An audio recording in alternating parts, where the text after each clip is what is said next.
حضرت عمر فاروق رضی اللہ تعالی عنہ. حضرت سیدنا ابو موسیٰ اشعری کہتے ہیں کہ میں نے نا صفائی کی، مال غنیمت کی میں نے صفائی کی، تو ایک دینار مجھے نا کہیں پڑا ہوا مل گیا. تو فرماتے ہمیں اجازت ہوتی تھی کہ ایک آدھ دینار ہم اپنی مرضی سے کہیں خرچ کر سکتے. اگر آپ ناراض نہ ہوں تو ہمارے ہاں جب چیئرمین صاحب، ناظم صاحب ٹھیکے دیتے ہیں تو ٹھیکیدار ان کا چھوٹا بھائی ہوتا ہے یا چچا کا بیٹا ہوتا ہے یا خالہ کا بیٹا ہوتا ہے. وہ خود ناظم ہوتے ہیں اور ان کا چھوٹا بھائی ٹھیکیدار ہوتا ہے. یعنی وہ نا سارا کچھ گھر کے اندر ہی رہتا ہے.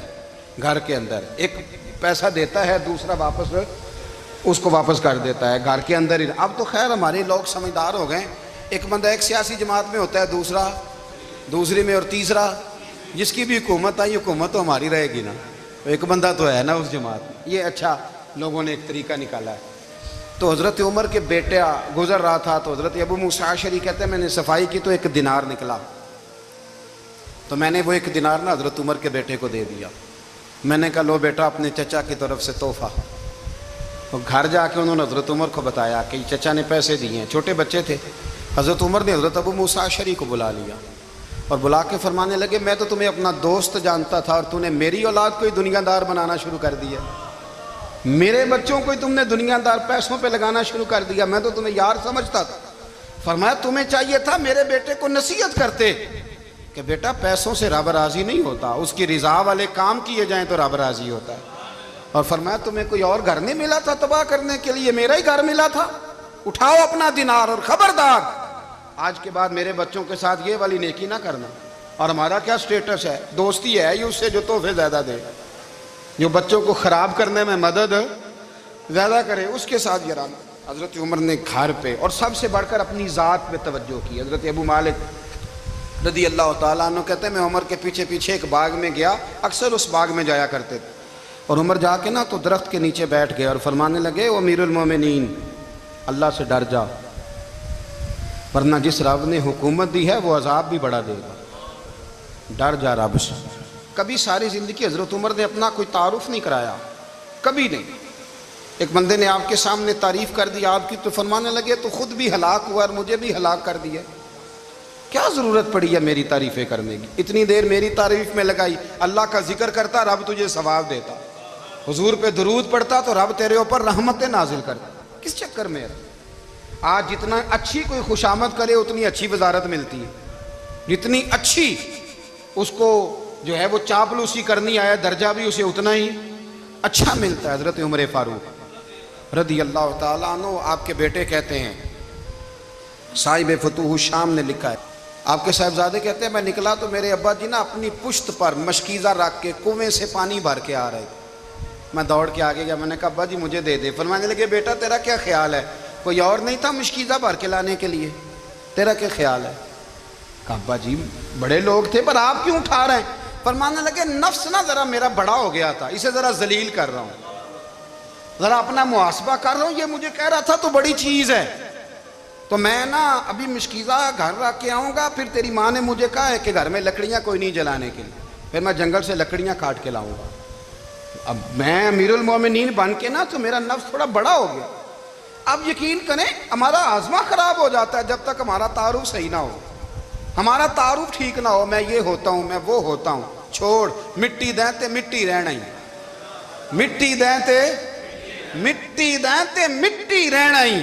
ایویں کادی بلے بلے اج مٹی دے اتے بندیا تے کل مٹی دے تھلے.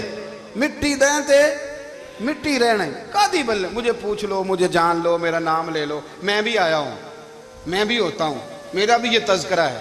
میں بدکار پرانا خادم کسے در ملی نہ ڈھوئی. اے تے واصف یار نے نظر جو کیتی تے واصف واصف ہی ہوئی. یہ تو بڑی بات کی بات ہے، تو بات کی بات ہے صاحب. ورنہ من نانم کے من نانم، جو ہم ہیں اس کا ہمیں پتہ تو ہے نا بھائی. کبھی بھی یہ جو ذات کا چکر ہے نا میں بھی ہوں مجھے بھی، او بھائی یاد رکھو میں کون ہوں.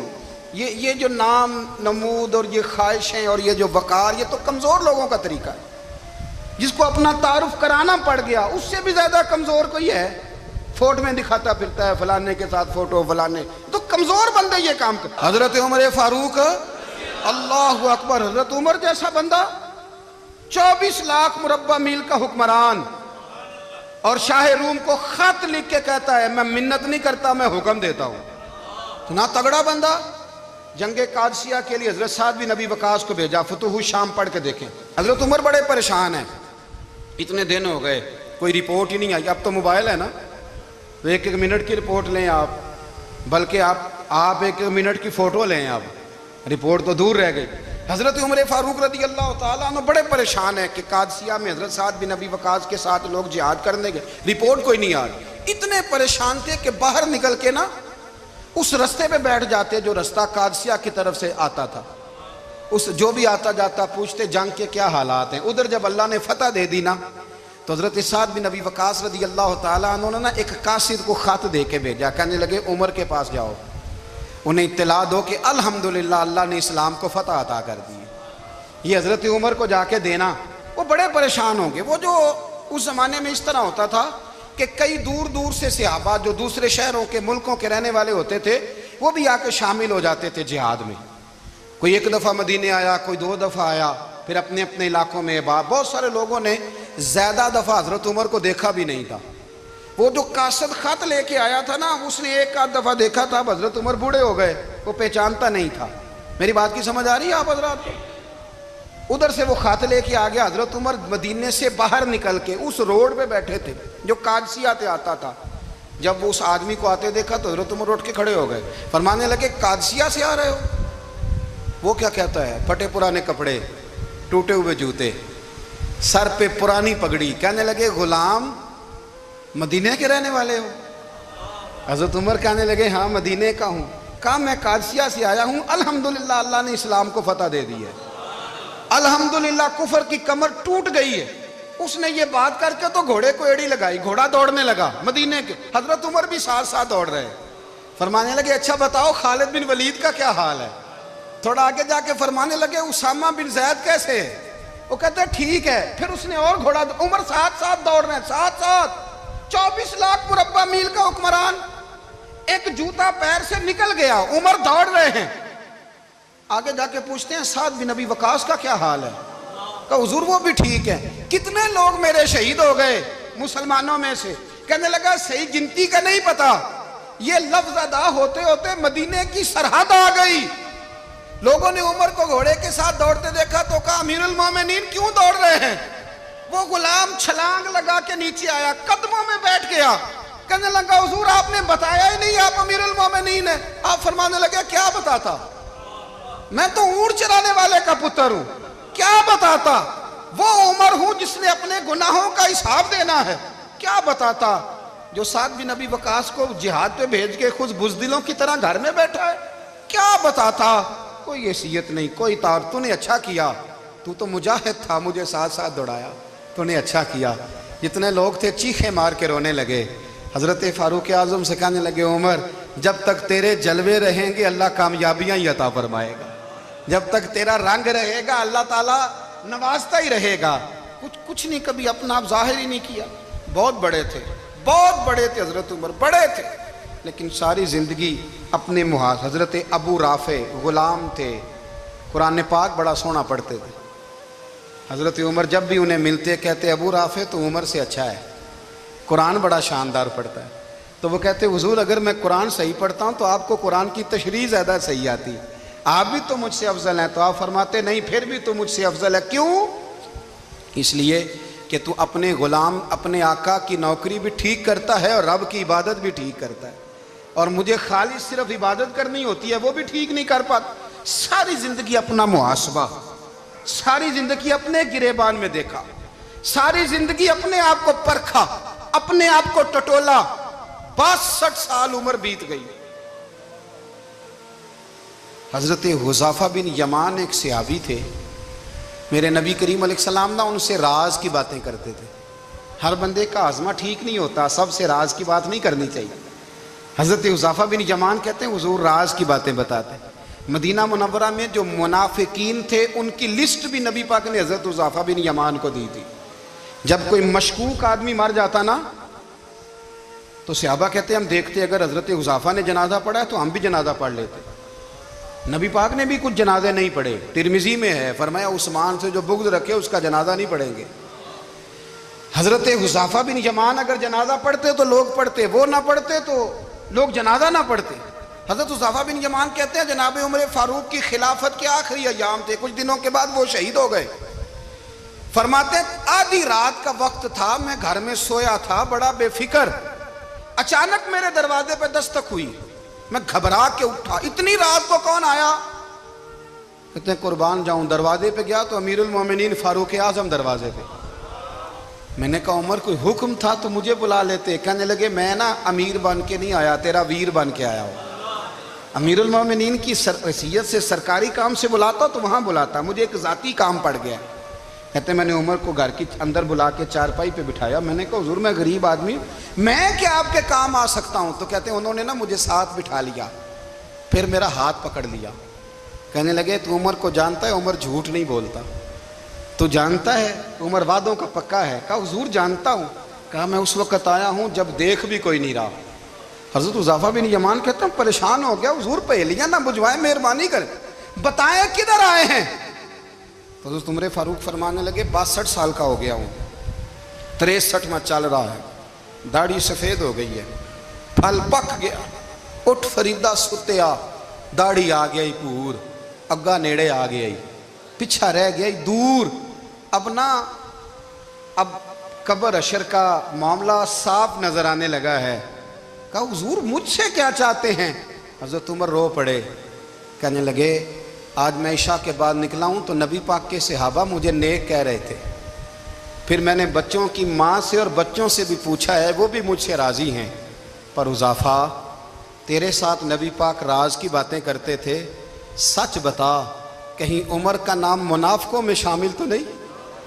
سچ بتا ان منافقین میں تو شامل نہیں, کہیں اوپر سے تو نہیں سارا کچھ؟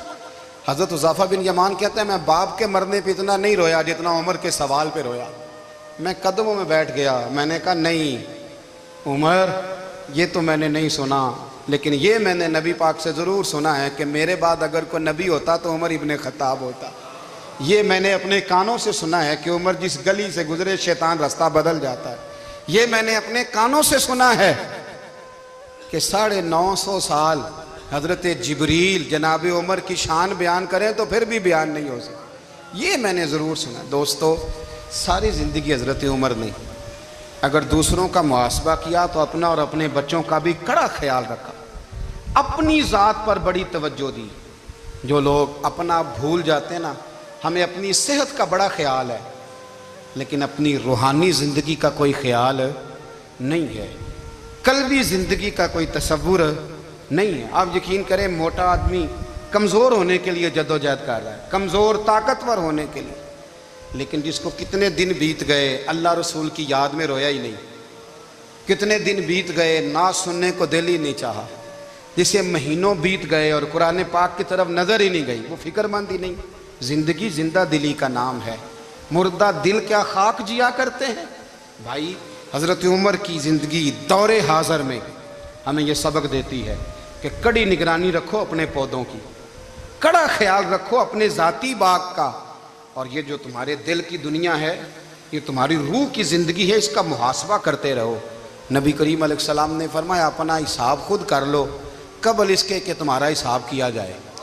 اپنا حساب بولیے, اپنا حساب. ہم ساری دنیا کا حساب کرتے پھرتے ہیں, کوئی کہاں سے کماتا ہے کہاں کھاتا ہے, پر اپنا حساب حضور نے فرمایا حساب کر لو قبل اس سے کہ تمہارا حساب. مولا علی فرماتے ہیں نماز پڑھ لو قبل اس کے کہ تمہاری نماز پڑھی جائے. یہ بڑا عجیب معاملہ ہے کہ ہم جتنے لوگ ہیں ہمارا معیار یہ ہے کہ سامنے والا غلط ہے اور میں ٹھیک, یعنی دوسرے کا بچہ گلی میں نظر آ جائے تو اس کی غلطیاں نکلنی شروع ہو جائیں گی, اور میرا بچہ سارا شہر گھوم آئے ایک ٹائر پہ موٹر سائیکل پہ تو ہم کہتے ہیں کہ ابھی بچہ ہے, انشاءاللہ سیانا ہو جائے گا. اگر ابا جی آج تک سیانے نہیں ہوئے کہ اس کو سمجھا لیں تو پھر بیٹے کا سیانا ہونا تو ہو سکتا ہے کہ وہ 60-70 سال لگ ہی جائیں. گھر کے اندر جب تک توجہ نہیں ہوتی اور سب سے پہلے جب تک اپنی ذات پر توجہ نہیں ہوتی, تو والد کا جب تک کردار بچے نہیں دیکھتے جب تک اتنی دیر تک ان کا تبدیل ہونا ممکن نہیں ہوتا۔ حضرت عمر فاروق رضی اللہ تعالیٰ عنہ نا باہر والوں کا بھی بڑا سخت حساب کرتے تھے۔ بڑا ایک گورنر صاحب نے لباس بڑا شاندار پہننا شروع کر دیا تھا تو حضرت عمر نے اتروا کے نا تو انہیں ٹاٹ کا لباس پہنا کے تو اونٹ چرانے کی ڈیوٹی دے دی تھی۔ اتنا سخت احتساب کرتے۔ کسائی کی دکان پر بھی 1-2 گھنٹے کھڑے ہوتے تھے۔ جو آدمی مسلسل 2 دن گوشت خریدتا تھا نا، فرماتے تھے اس کا ٹیکس بڑھا دو، لوگوں کو دال نہیں مل رہی اور یہ روز گوشت کھاتا ہے۔ حضرت فاروق اعظم، اس کو جزیہ کہا جاتا تھا یا کچھ اور معاملات ہوتے تو بڑھا دیتے تھے۔ مسلسل جو 2 دن آدمی گوشت کھاتا تھا، فرماتے تھے مدینے میں غربت ہے، اگر یہ والا نظام تم کرو گے تو غریب لوگ کس کی طرف دیکھیں گے۔ لیکن اس سے زیادہ بڑھ کر جو ان کی زندگی کا معیار اور سٹیٹس تھا وہ یہ تھا کہ اپنے گھر کا خاص خیال رکھتے، خاص توجہ کرتے۔ ملک شام سے اور ایران سے کچھ لوگ آپ کی خدمت میں آئے تو وہاں سے کچھ کنیزیں بھی آئیں، ان کے بادشاہ پیغام لے کے۔ شاہ ایران کی کنیز کو ملکہ نے کہا کہ نا حضرت عمر کی زوجہ کو دیکھ کے آنا ذرا کس طرح کی ہے۔ ہمارے ملک میں کیا کہتے ہیں؟ خاتون اول، جی خاتون، باقی سارے دوؤں میں خاتون اول، ذرا خاتون اول کو دیکھ کے آنا۔ تو وہ جب آئی نا گھر میں ملنے تو کہا کہ مجھے میری ملکہ نے کہا تھا کہ عمر کی زوجہ سے، اہلیہ سے ملاقات کر کے آنا۔ تو حضرت عمر کی اہلیہ نے نا ایک جوڑا کپڑوں کا دے دیا ملکہ کے لیے اور ایک خوشبو کی شیشی دے دی۔ اب جب وہ تحفے وہاں بھیج گئے تو اس ملکہ نے نا کچھ سونے کا سامان بھیجا، کچھ زیورات بھیجے، کچھ تحائف بھیجے۔ جب حضرت عمر کے گھر آئے نا، وہ خادم لے کے آیا، اس نے کہا جی آپ کی اہلیہ نے تحفے بھیجے تھے، تو جواب میں شاہ ایران کی بیوی نے، یہاں جس ملک کا وہ سفیر تھا، انہوں نے بھی یہ بھیجے۔ تو حضرت عمر فاروق نا وہ تحفے لے کے گھر گئے تو جا کے کہنے لگے اپنی اہلیہ سے، یہ تو کب سے تحفے تحائف بھیجنے لگ گئی ہے، یہ کب سے نظام شروع ہو گیا؟ تو کہ حضور تحفہ دینا لینا تو ٹھیک ہے، سنت ہے، محبت بڑھتی ہے، تو یہ کوئی قباحت نہیں، اور میں نے اپنی ذاتی استعمال کے لیے جو چیزیں رکھی تھی وہ میں نے دی ہیں۔ تو حضرت عمر فاروق رضی اللہ تعالیٰ عنہ فرمانے لگے ہم نے کسی ملک کے ساتھ اور اس کے بادشاہ کے ساتھ ذاتی تعلق نہیں بنانا، تعلق جو بھی بنے گا رسول اللہ کے دین کی برکت سے بنے گا، ذاتی رشتے نہیں ہم نے قائم کرنے۔ ذاتی آپ کے ملک کی جو ایئر لائن جس کا ہر سال خسارے کا ڈنڈورا پیٹا جاتا ہے نا، وہ ہمارے بادشاہ صاحب اور صدر صاحب اگر غیر ملکیوں کو گھوڑا کبھی بھیجنا ہو نا، گھوڑا، تو پورا ایک جہاز گھوڑا لے کے تحفے میں جاتا ہے، پورا جہاز غریب قوم کا یہ سرمایہ، اور قوم بڑی بادشاہ ہے، لائنوں میں لگ کے ووٹ دیتی ہے۔ 2 کام ہمیشہ لائن میں لگ کے کرنے، ایک بل لائن میں لگ کے جمع کرانا ہے اور ایک ووٹ لائن میں لگ کے، تاکہ پھر پورے 5 سال لائن میں ہی لگے رہیں۔ مرضی سے آپ ووٹ دینا، پر جو بات درست ہے اس کو سنو۔ حضرت عمر فاروق رضی اللہ تعالیٰ عنہ نے اپنی اہلیہ سے پوچھا کتنے کا تھا وہ تیرا جوڑا اور خوشبو کی شیشی؟ انہوں نے کہا 3 دینار کی۔ فرمایا یہ 3 دینار تیرے اور باقی جو تحفے آئے ہیں وہ تو خود کہہ، چونکہ اس نے تیرے نام بھیجے ہیں، تو کہہ کہ میں مال غنیمت میں دیتی ہوں، تو کہہ میں مسلمانوں کو کہہ۔ تو زوجہ ہنس پڑی، کہنے لگی میں نہ بھی کہوں تو مجھے کہنا تو پڑے گا ہی، کہنا تو میں نے ہے ہی، کیونکہ سامنے عمر فاروق ہیں، لہذا فرمایا کہہ دیتی ہوں میں نے دیا خزانے کو۔ حضرت عمر نے جمع کرا لیا۔ میں یہ کیا بات ہوں، میرے گھر والے جو مرضی کریں، ان کا معیار زندگی جس طرح کا مرضی ہو۔ اور حضرت عمر ایک جملہ کہا کرتے تھے، اللہ کرے کہ یہ باتیں اس دور حاضر میں ہماری سمجھ میں آئیں۔ حضرت عمر فاروق رضی اللہ تعالیٰ عنہ اپنے بچوں کو فرمایا کرتے تھے کہ بہت آدمی کو بھوک لگی ہو نا، اور پھر اس کی پسند کا کھانا پکا ہو، جتنے شوق سے وہ اس کھانے کو دیکھتا ہے نا، فرمایا اس طرح پوری قوم اپنے بادشاہوں کے خاندان کو دیکھتی ہے، اس تیزی کے ساتھ دیکھتے ہیں کہ ان کے گھر میں کیا ہو رہا ہے، ان کا معیار زندگی کیا ہے، ان کا سٹیٹس کیا ہے۔ سیدنا فاروق اعظم رضی اللہ تعالیٰ عنہ نے اپنے گھر کے اندر اپنے بچوں، آپ کے بچے دونوں کاروبار کے لیے مصر گئے، تو وہاں کے گورنر صاحب نے لوگوں سے، ایک بہت بڑا قافلہ گیا مدینے سے مصر تجارت کے لیے، جاتے ہیں نا آج بھی قافلے کئی ملکوں میں، تو یہ گئے تجارت کے لیے۔ تو حضرت عبداللہ ابن عمر، حضرت عبید اللہ ابن عمر، حضرت عمر کے دونوں بیٹے گئے۔ جناب عمر فاروق کے بچے جب وہاں پہنچے تو مصر کے گورنر نے نا لوگوں کو تعارف کرایا کہ یہ عمر فاروق کے بیٹے ہیں، یہ حضرت ہے، یہ چودھری کے بیٹے کو کون بتاتا ہے کہ تو چودھری کا بیٹا ہے؟ باہر والے بتاتے ہیں، گھر والے جی؟ اور سیٹھ صاحب کے بیٹے کو کون بتاتا ہے کہ تو سیٹھ صاحب کا بیٹا ہے؟ اور مالک کو کون بتاتا ہے کہ تو مالک کا بیٹا ہے اور یہ کرایہ دار ہے؟ یہ کون بتاتا ہے؟ یہ سوچ ہم دیتے ہیں بچوں کو، چودھری اور کمی کی سوچ، امیر اور غریب کی سوچ، مالک اور کرایہ دار کی سوچ، گھر کے مالک کی اور کام کرنے والے کی سوچ، یہ ہم دیتے ہیں۔ یاد رکھنا، یہ ہم دیتے ہیں، یہ ہمارا مزاج ہے، یہ باہر سے نہیں آتی۔ تو کوئی شہزادہ ہے، تو سیٹھ ہے، تو نواب ہے، یہ سوچ باہر سے نہیں آتی، یہ اماں سوچ دیتی ہے، اماں، یہ ابا سوچ دیتا ہے۔ اور پھر جب تباہی اترتی ہے تو اس کے ذمہ دار بھی باہر والے نہیں ہوتے، گھر والے ہوتے ہیں، گھر والے۔ ہمارے بچوں کی طبیعتوں پر زیادہ نقش باہر والوں کا نہیں ہوتا، گھر والوں کا ہوتا ہے، یاد رکھیے گا۔ حضرت عمر فاروق رضی اللہ، بچے ہیں، شہزادے ہیں، وہ کاروبار کرنے گئے اور وہاں لوگوں نے بتایا گورنر صاحب نے کہ یہ فاروق اعظم کے بچے، امیر المومنین کے۔ لوگوں نے ان سے زیادہ مال خریدا، تجارت میں زیادہ نفع ہوا، ظاہر ہے کہ وہ آپ کے جو اللہ خیر کرے حکمران ہیں، ان کے کاروبار کتنے ملکوں میں ہیں، کس بنیاد پر ہیں؟ وہ صرف اس بنیاد پر کہ وہ حکمران رہے، ان کے لیے آسان تھا بڑے لوگوں سے تعلقات بنانا۔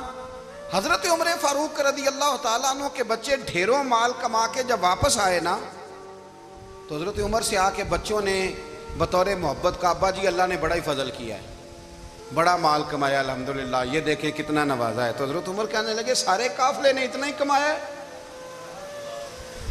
سارے قافلے نے اتنا ہی کمایا ہے؟ کہ حضور نہیں، سارے قافلے نے اتنا نہیں کمایا، سب کو اتنا نہیں ملا۔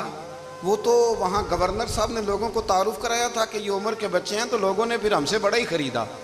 تو حضرت عمر فرمانے لگے ٹھیک ہو گیا، میں بات سمجھ گیا ہوں، اس طرح کرو، جو تمہاری اصل زر تھی نا، جو راز تھی، وہ رکھ لو اور باقی سارا مال مال خزانہ میں جمع کرا دو، اس لیے کہ یہ تم نے تجارت نہیں کی، یہ تم نے اپنے باپ کا نام بیچا ہے، یہ تم نے امیر المومنین کے بیٹے ہونے کا فائدہ اٹھایا ہے۔ فرمایا یہ تمہارا نہیں حق، یہ مسلمانوں کا ہے، اس لیے کہ یہ مال تم نے محنت سے نہیں کمایا، یہ باپ کی کرسی کا فائدہ اٹھایا ہے۔ اور فرمایا اگر تم نے مال جمع نہ کرایا تو میں مال بھی لے لوں گا زبردستی اور کوڑے بھی ماروں گا، ڈبل سزا دوں گا، مرضی سے جمع کراؤ گے تو کوڑوں سے بچ جاؤ گے۔ بڑے بیٹے نے تو جمع کرا دیا، تو چھوٹا تھوڑا پریشان ہوا، تو حضرت عبداللہ ابن عمر چھوٹے کا ماتھا چوم کے کہنے لگے بیٹے چپ کر کے جمع کرا، یہاں بھی فخر کر کے ہم عمر کے بیٹے ہیں، اور قیامت میں بھی فخر کریں گے کہ ہم فاروق اعظم کے بیٹے ہیں۔